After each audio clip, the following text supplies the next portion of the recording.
wabarakatuh. Halo semua, perkenalkan nama saya Vanessa Dewi. Saya dari kelas Perbankan Syariah D semester 3.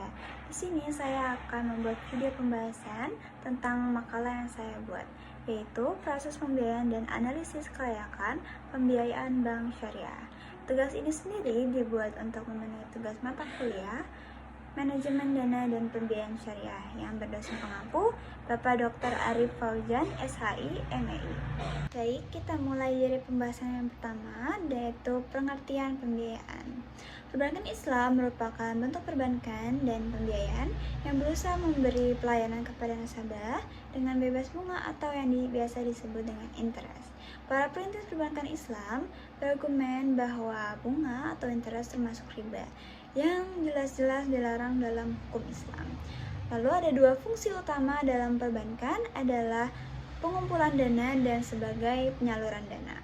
Penyaluran dana yang terdapat di dalam bank konvensional sendiri itu berbeda dengan bank syariah, yang dimana dalam hal nama, akad maupun transaksinya itu berbeda. Dalam perbankan konvensional, penyaluran dana dikenal dengan nama kredit, sedangkan perbankan syariah adalah pembiayaan. Lalu, ada pun jenis-jenis pembiayaan bank syariah. Dan sini pembiayaan bank syariah dibagi dalam beberapa bagian. Yang pertama ada berdasarkan tujuan penggunanya. Jenis-jenis pembiayaan bank syariah berdasarkan penggunanya dibagi menjadi tiga. Yang pertama yaitu pembiayaan modal kerja, lalu ada pembiayaan inventaris, dan ada yang terakhir pembiayaan konsumtif. Yang kedua ada jenis pembiayaan berdasarkan prinsip jual beli. Jenis pembiayaan berdasarkan prinsip jual beli dibagi menjadi tiga, yaitu yang pertama pembiayaan murabahah, pembiayaan salam, dan terakhir pembiayaan istisna. Pembiayaan murabahah adalah akad jual beli barang dengan menyatakan harga pokok perolehan dan keuntungan ataupun margin yang disepakati oleh penjual dan pembeli. Lalu yang kedua ada pembiayaan salam. Salam merupakan bentuk jual beli dengan pembayaran di muka dan penyerahan barang yang di kemudian hari atau advance payment atau forward buying atau future sales dengan harga, spesifikasi, jumlah, kualitas, tanggal, dan tempat penyerahan yang jelas serta disepakati sebelumnya dengan perjanjian. Lalu yang terakhir adalah pembiayaan istisna. Lalu yang terakhir ada pembiayaan dengan prinsip sewa. Pembiayaan berdasarkan dengan prinsip sewa ini dibagi menjadi 7 bagian. Yang pertama pembiayaan ijaro, yang kedua itu pembiayaan ijaro mitahiyah bitamik, lalu ada surat berharga syariah, penempatan, penyataan modal sementara, dan yang terakhir sertifikat wadiah Bank Indonesia.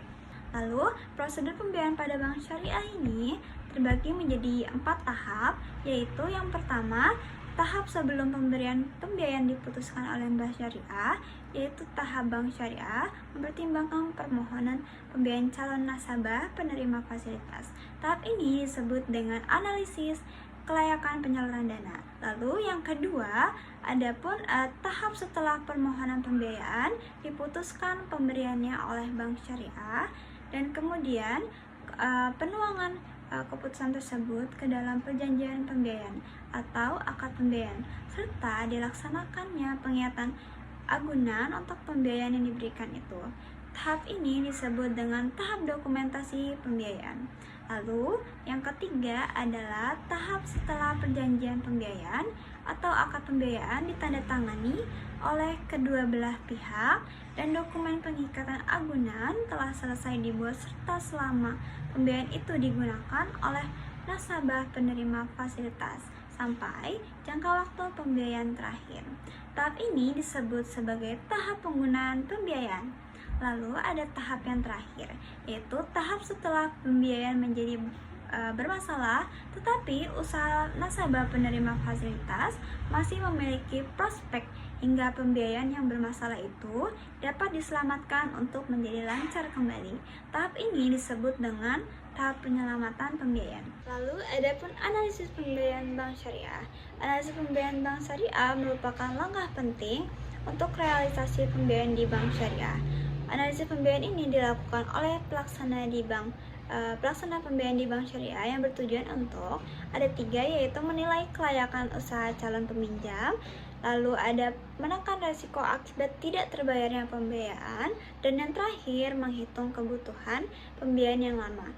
Namun, tujuan utama dari analisis permohonan pembiayaan adalah memperoleh keyakinan apakah customer punya kemampuan dan kemampuan untuk memenuhi kewajibannya secara tertib, baik pembayaran pokok pinjaman maupun bagi hasil sesuai dengan kesepakatan dengan bank. Dalam pemberian pembiayaan kepada customer, ada resiko yang dihadapi, yaitu tidak kembalinya uang yang dipinjamkan oleh customer.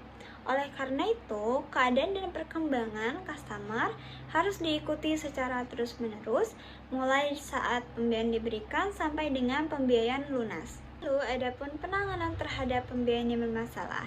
Jadi, penanganan pembiayaan merupakan upaya dan langkah-langkah restrukturisasi yang dilakukan bank dengan mengikuti ketentuan yang berlaku agar pembiayaan non-lancar atau golongan kurang lancar ini yang diragukan dan macet dapat menjadi atau secara bertahap menjadi golongan lancar kembali. Bentuk-bentuk restrukturisasi pembiayaan yang bermasalah berdasarkan prinsip syariah, yaitu yang pertama ada penurunan imbalan atau bagi hasil, lalu ada pengurangan tunggakan imbalan atau bagi hasil, lalu ada pengurangan tunggakan pokok pembiayaan, perpanjangan jangka waktu pembiayaan, penambahan fasilitas pembiayaan, pengambil alihan aset debitur sesuai dengan ketentuan yang berlaku. Dan yang terakhir, konversi pembiayaan menjadi penyertaan dalam perusahaan debitur. Baik, demikian makalah tentang proses pembiayaan dan analisis kelayakan pembiayaan bank syariah. Semoga bermanfaat bagi para pembaca. Kritik dan saran saya diharapkan agar di masa yang akan datang dapat membuat makalah yang lebih baik lagi. Wassalamualaikum warahmatullahi wabarakatuh.